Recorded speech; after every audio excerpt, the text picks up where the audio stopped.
नमस्कार मित्रों, आशा करते हैं आप सभी लोग प्रसन्न होंगे, अपने अपने कार्यों में व्यस्त होंगे, स्वस्थ होंगे।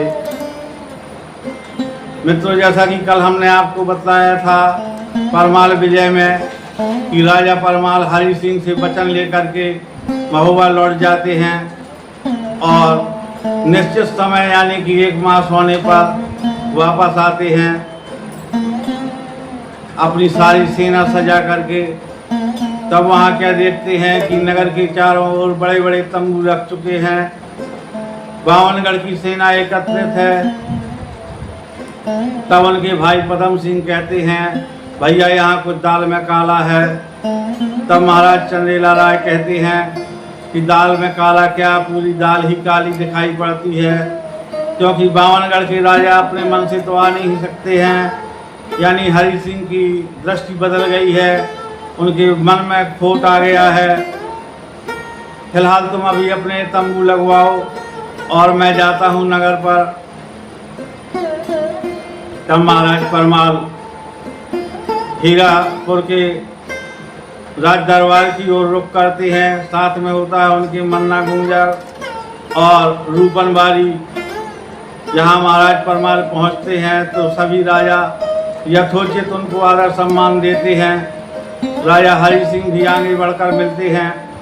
तब राजा परमाल कहते हैं, हरि सिंह तुमने ये गलत किया है, हमारा तुम्हारा जो वचन था उसको नहीं पूरा करते दिखाई दे रहे।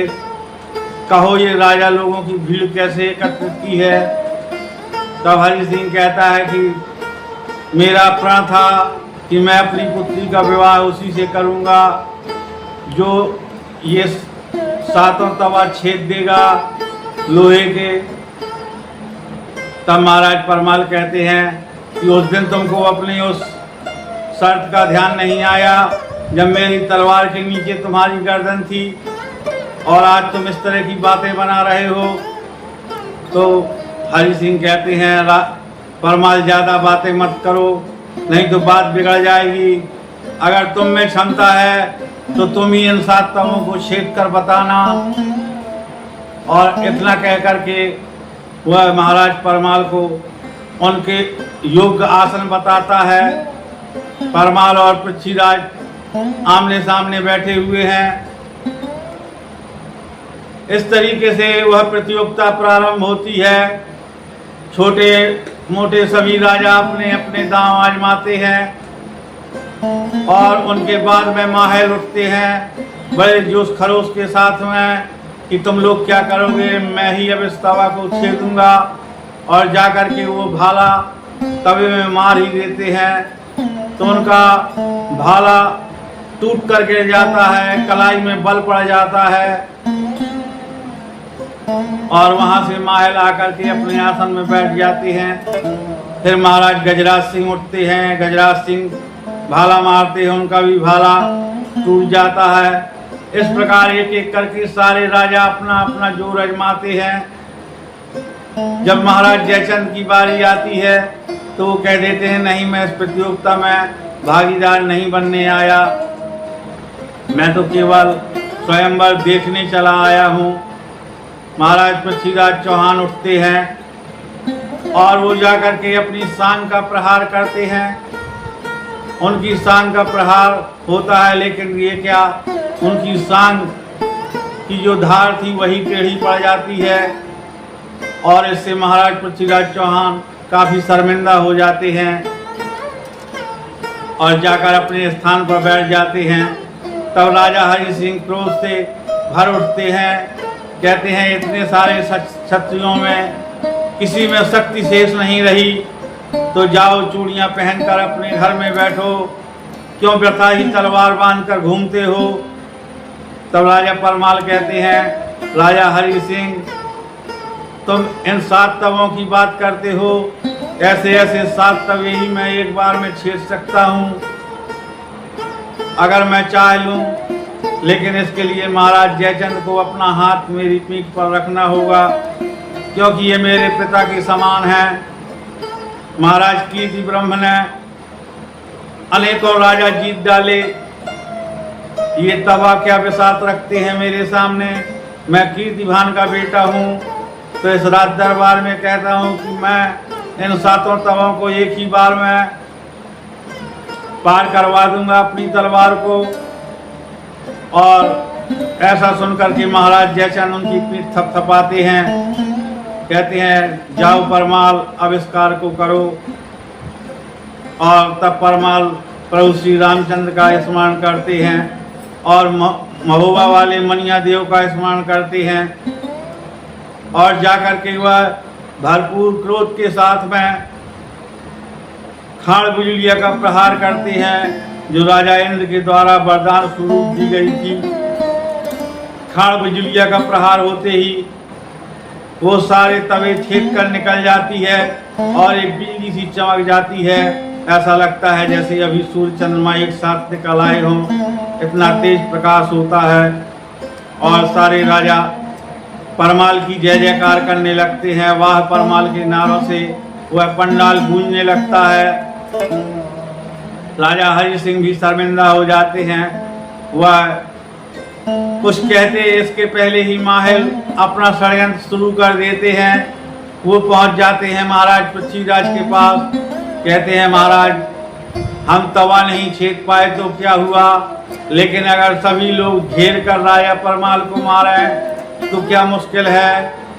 और ये बात पृथ्वीराज को पसंद आ जाती है और वहाँ पर जम्बे राजा माणों वाले महाराज पृथ्वीराज चौहान और राजा नरपत सिंह, गजराज सिंह, गांजर के साधव राजा और लक्कड़ राजा खुदरकोट का, ऐसे सारे सूरवीर एक तरफ हो जाते हैं। जो कहा जाता है 52-62 का मोर्चा है घमसान नरेशन क्यार, तो बस वही गति हो गई। और जब जयचंद ने देखा कि यहाँ पर तो सारे राजा एक हो गए हैं, परमाल अकेले पड़ गए, तो वो अपने पैर पीछे खींच लेते हैं। वो कहते हैं हम इस युद्ध में भाग नहीं लेंगे और जाकर अपने दूर तंबू लगा देते हैं, जिससे उन्हें युद्ध से कोई मतलब नहीं रहे। हरि सिंह राजा तो पहले ही विपक्षी खेमे में थे। इस प्रकार से वहाँ पर 2 दल बन जाते हैं। एक दल में केवल राजा परमाल और उनका भाई पदम सिंह और एक हिंडोल के राजा थे। वो परमाल को अपना पारिवारिक भाई समझकर उनके साथ थे। बाकी 52गढ़ में कोई राजा परमाल के साथ नहीं था, यहाँ तक कि माहिल भी नहीं जो उनका खास साला था। और इस समय माहिल दोनों दलों के बीच में जो है संचार सूत्र का काम कर रहा था।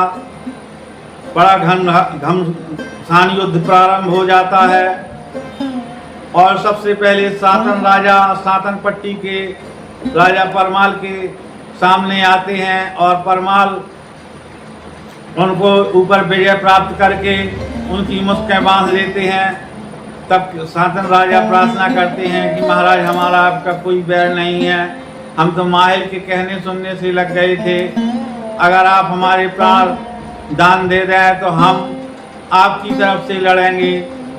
इतना सुनते ही परमाल दूरदर्शिता का परिचय देते हैं और उनकी मुस्कें खोल करके उन्हें अपनी तरफ मिला लेते हैं। इस प्रकार गांजर के जितने राजा थे यानी 12 राजा इनके साथ में हो जाते हैं राजा परमाल के। और फिर जाते हैं महाराज परमाल गजराज सिंह के सामने। गजराज सिंह को जब देखते हैं तो कहते हैं कि तूने ही ऐसा प्रहार किया था कि मेरी घोड़ी घायल हो गई थी। और जाकर के परमाल उसके हाथी की सूंड काट देते हैं और उसके हौदे काट देते हैं।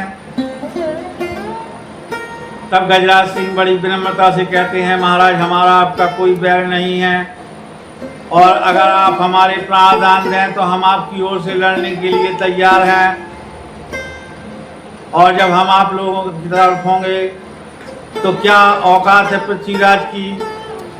तब चंदेला राय कहते हैं कि अगर तुम प्राणदान चाहते हो तो हम दे सकते हैं, तुम हमको ये हौसला मत दो कि हमें पृथ्वीराज से भय लगता है। तब गजराज सिंह बड़ी विनम्रता पूर्वक स्वीकार करते हैं कि हाँ, मैं प्राणदान मांग रहा हूँ। इसी प्रकार राजा नरपत सिंह भी चंदेला राय की तरफ आ जाते हैं और अब मोर्चा लगता है पृथ्वीराज चौहान से। पृथ्वीराज चौहान को जिस समय पश्चावत हाथी की टक्कर लगती है उनके आदि भयंकर पर, तो हाथी जो है पीछे हो जाता है और जब बराबरी पर आता है तो उसी समय राजा परमाल अपनी खाड़ बिजुलिया का प्रहार करते हैं, जिससे राजा पृथ्वीराज के सारे कलश जो रखे हुए थे हाथी पर वो एक बार में गिर जाते हैं। पृथ्वीराज की ढाल कट जाती है और उनकी उंगलियों से रक्त बह निकलता है। तब राजा पृथ्वीराज जान जाते हैं कि ये परमाल कोई साधारण योद्धा नहीं है और वो कहते हैं हमें कोई मतलब नहीं है किसकी बेटी है, कहाँ पर विवाह करेगा, और हम आपके साथ हैं परमाल। इतनी बात सुनकर परमाल कहते हैं कि मैं आप ही इस दल के अगुआ बने थे, मैं अभी युद्ध विराम नहीं कर सकता हूँ। तब पृथ्वीराज कहते हैं अगर आपकी कोई वैसी मांग है तो मैं पूर्ति करने को तैयार हूँ। जितनी जमीन मेरी आप चाहो दिल्ली के राज से ले लो, लेकिन मैं युद्ध नहीं चाहता अब।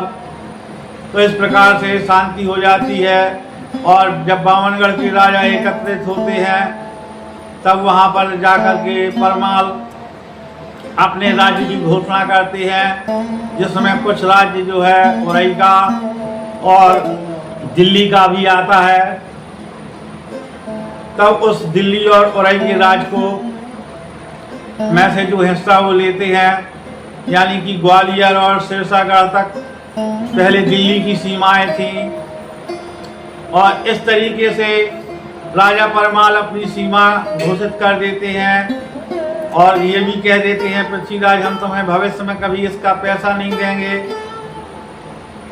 और जो महाराज जयचंद की तरफ गांजर वाले राजा थे उनके ऊपर चूंकि उन्होंने पहले ही विजय प्राप्त कर ली थी तो उनके सारे राज्यों का कर अधिकार अपने पास सुरक्षित कर लेते हैं और फिर वह सारे बावनगढ़ के राजाओं से अपना खाड़ा पुजवाते हैं और सब राजा अपनी अधीनी स्वीकार करते हैं।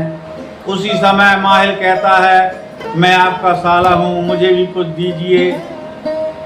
तब परमाल यही जीवन की सबसे बड़ी भूल कर देते हैं, कहते हैं क्या चाहिए तुझे। और उस समय माहिल अपनी बावनगढ़ में चुगली माफ कराता है। यह बात उस समझौते के कागजों में लिख जाती है कि माहिल की चुगली का कोई बुरा नहीं मानेगा, कोई उरई के ऊपर आक्रमण नहीं करेगा। इस प्रकार से सारे राजा अपनी हार को स्वीकार करके अपने अपने नगर को लौट जाते हैं और सुख पूर्वक श्याम सुंदरी से परमाल का विवाह होता है। राजा परमाल वापस अपने नगर की ओर जाने लगते हैं। तब वो बहुत सारी असरफियाँ लौटाते हैं। अगर के नेगी सारे बहुत प्रफुल्लित हो जाते हैं, कहते हैं महाराज परमाल बहुत धनी हैं। और जब वो महुआ आते हैं तो यहाँ पर सारे नेंग चार उसी प्रकार विधि विधान से होते हैं, सानंद रहने लगते हैं। उसी समय अमर गुरु का आगमन होता है और आपको मैं जो अधैत लोगों की भाषा है यानी काव्य, उसके माध्यम से दो चार लाइन सुनाता हूँ, सुनिएगा। अगर अच्छा लगे तो बताइएगा। तेई समैया तेई अवसर माँ पहुँचे अमर गुरु है आए, करी खातरी है राजा ने चरणन गिरे चंदेला राय।